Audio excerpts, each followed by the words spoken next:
Electronics goods exports have been an outlier in 2023-24's weak exports narrative, -3.5% so far.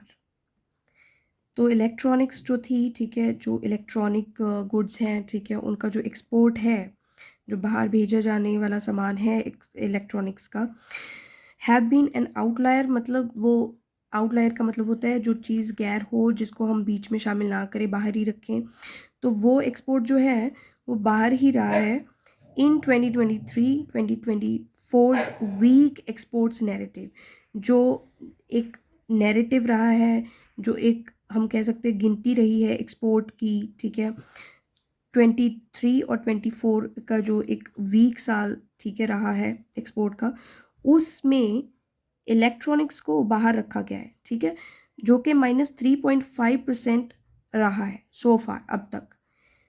The WTO's latest barometer reading for electronic components trade has plummeted to 95.6%.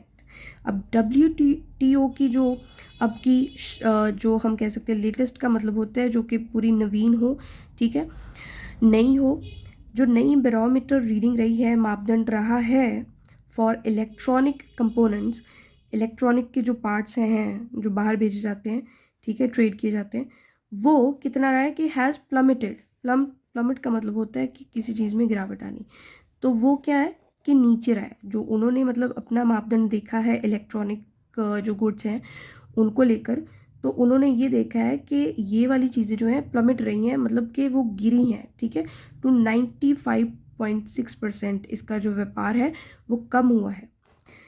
This is visible in February's numbers. तो ये चीज़ फरवरी के जो आंकड़े हैं उनमें visible है, यानी कि देखी गई है, ठीक है, as both electronics imports and exports grew just fractionally over 1%.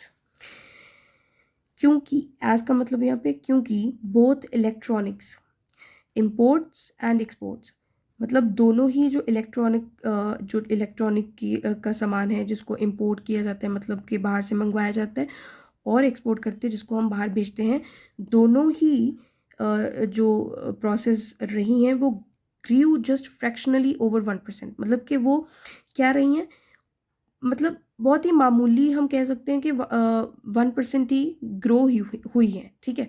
Grieve का मतलब यहाँ पे है कि बढ़ोतरी हुई है उनमें.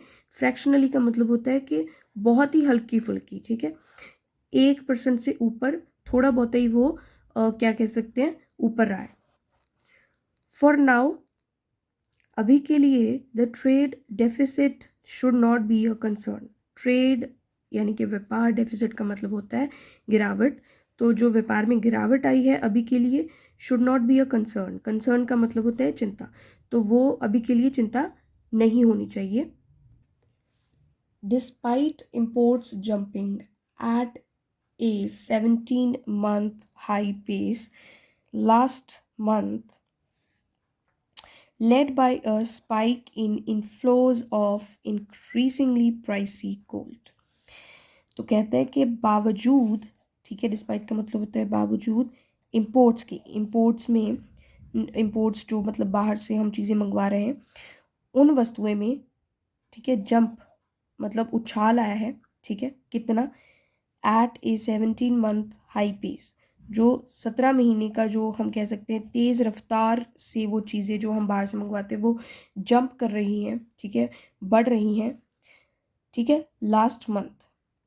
तो पिछले ही मंथ जो है वो देखा गया है कि 17 मंथ हाई पेस रही है उनकी, ठीक है, 17 महीने से लेकर वो कह सकते हैं पिछले 17 महीने से वो जंप कर रही है, ठीक है, कि बाहर से हम ज़्यादा से ज़्यादा वो चीज़ें जो है मंगवा रहे हैं.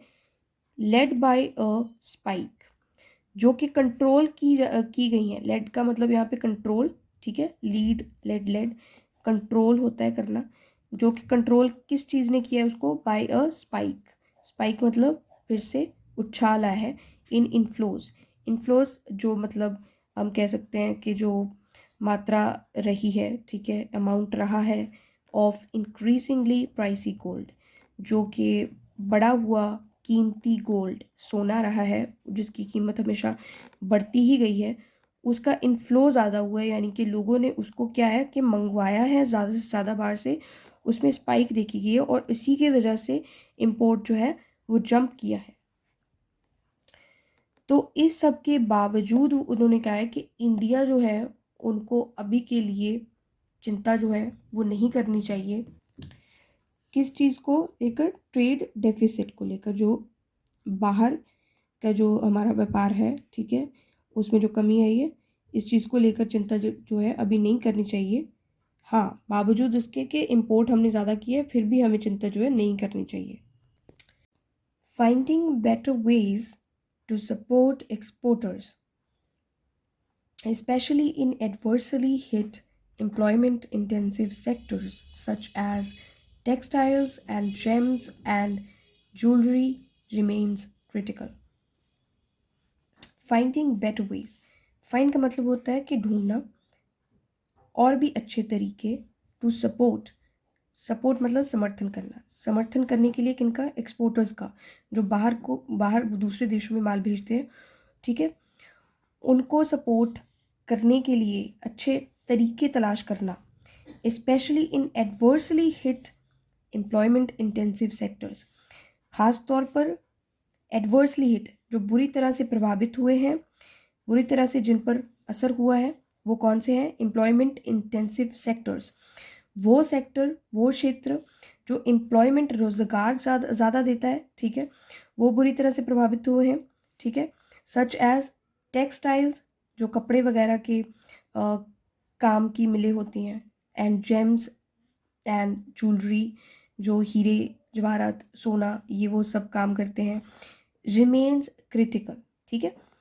तो इन सेक्टर्स को कहता है कि जो इन सेक्टर्स के जो एक्सपोर्टर्स हैं, जो बाहर अपना माल एक्सपोर्ट करते हैं, ख़ास तौर पर उनको हमें जो है सपोर्ट करने के लिए अच्छे तरीके तलाश करना, वो काफ़ी ज़्यादा, रिमेन का मतलब होता है होना, हो जाता है, क्या हो जाता है? क्रिटिकल, ठीक है। क्रिटिकल मतलब होता है ज़रूरी कोई चीज़ हो, ठीक है, तो काफ़ी ज़्यादा ये चीज़ क्रिटिकल हो जाती है कि हम इनको सपोर्ट करें। तो अगर आपने आज की वीडियो से कुछ भी सीखा है तो चैनल को सब्सक्राइब कर लीजिएगा, ताकि और ऐसी वीडियोस आप देखकर अपनी इंग्लिश को इम्प्रूव कर सकें। तो मिलते हैं हमारी नेक्स्ट वीडियो में। Thank you so much for watching.